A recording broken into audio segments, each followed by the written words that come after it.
అప్పుడు మోదీ చోటేబాయ్ ఎవరు అదాని అదాని భారతదేశాన్ని మింగుతున్న అదాని 14 లక్షల కోట్లకు పడిగెత్తినటువంటి అదాని మోడీ అండదండలతో దేశంలో ఉన్న పబ్లిక్ సెక్టర్ రంగాలన్నింటినీ కబలిస్తా ఉన్నాడు.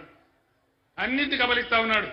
టీవీ రంగం కావచ్చు, కేబుల్స్ కావచ్చు, ప్రతి రంగాన్ని ఉన్న ఓడరేవులన్నీ కూడా ఆయనకు అన్యాక్రాంతం అయిపోయినాయి. ఉన్న ఎయిర్పోర్ట్లన్నీ కూడా అదానికే అంకితం చేసినాడు నరేంద్ర మోడీ. అటువంటి నరేంద్ర మోడీ అదాని నేను ముఖ్యమంత్రిగా ఉండే రోజులలో మీరు మీ బొగ్గు ఉత్పత్తి, మీ కరెంటు ఉత్పత్తి చేయడానికి మీరు ఆస్ట్రేలియా నుంచి బొగ్గు దిగుమతి చేసుకోవాలంటాడు. ఆస్ట్రేలియా నుంచి బొగ్గు తెచ్చేవాడు ఎవడు? అదాని, నరేంద్ర మోడీ తమ్ముడు. అంటే అదాని బొగ్గు కోసం అదానికి మన దగ్గర 4,000 టన్ను దొరికే బొగ్గును అక్కడ 28,000 టన్ను కొనమంటాడు. నేను ఒప్పుకోలే. నేను చెప్పిన నువ్వు ఏం చేసినా సరే, నా ప్రాణం పోయినా సరే నేను ఒప్పుకోను. నాకు సింగరేణి బొగ్గు ఉన్నది, నా సొంత బొగ్గు ఉన్నది, నీ బొగ్గు నాకెందుకో నేను చెప్పిన. ఇలా ఇదే ముఖ్యమంత్రి పోయి స్విట్జర్లాండ్ లో దావోస్ లో అదానికి పాట తెరిచొచ్చిండు, గేట్ తెరిచొచ్చిండు. అదాని గారు మీరు రాండి, తెలంగాణకు రాండి, 4 చేతులు దోసుకోండి అని సంతకాలు కూడా పెట్టి అదానిని పిలిచి వచ్చినాడు. పార్లమెంట్ ఎన్నికలు అవుడే ఆలస్యం. ఏం చేస్తారు? ఉన్న సింగరేణిని ఊడగొడతారు నరేంద్ర మోడీ, రేవంత్ రెడ్డి కలిసి. ఇది నిజమా కాదా మీ ఇంటికి పోయిన తర్వాత మీరు చర్చ చేయండి. ముఖ్యమంత్రి ఎందుకు పిలిచాడు అదానిని తెలంగాణకు? నేను ఎందుకు రానివ్వలేదు? నేను అడుగు పెట్టనియలే. బిడ్డ అడుగు పెడితే ఖబర్దారని చెప్పిన నేను, రానియలే. కానీ ఇవాళ ఇదే ముఖ్యమంత్రి ఆహ్వానిస్తా ఉన్నాడు. తెలంగాణ సింగరేణికి కొంగు బంగారం, ఒక ఉద్యోగ వనరు, లక్షల మంది కార్మికులు, వాళ్ళని అనుసరించుకున్న అనేక మంది ప్రజలు బతికేటువంటి ప్రాంతం సింగరేణి. దీన్ని ఇంకా విస్తరించాలా? దీనికి అక్కడున్న బయ్యారం ఉక్కు గనులు కానీ, గోదావరి ఇసుక గనులు కానీ అవన్నీ సింగరేణికే ఇయ్యాలని చెప్పి నేను ఉన్నప్పుడు నేను ఆలోచన చేసిన. సింగరేణి డైరెక్టర్ను నేను ఆస్ట్రేలియాకు, ఇండోనేషియాకు పంపించిన. ఎందుకోసం? అదాని పట్టుకొని కోర్టు గడిస్తా ఉన్నాడు.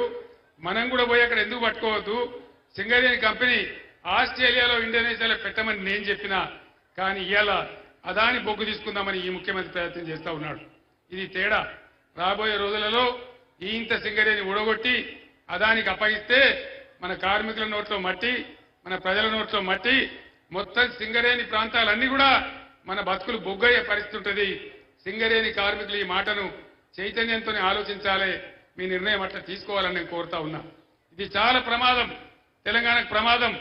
ఇవాళ మీరు పార్లమెంట్లో కనుక బీజేపీలో, కాంగ్రెస్లో గెలిపిస్తే నేను కూడా ఏం చెయ్యలేను. నేను నా వల్ల కూడా ఏం కాదు.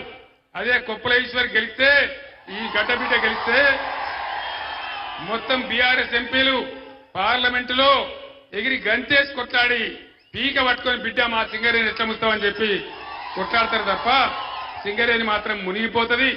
మీ బిడ్డగా ఇలా గోదావరి సెంటర్లో, గోదావరి కన్లో నేను చెప్తా ఉన్నా, మీ కళ్ళ ముందే ఇది జరుగుతుంది.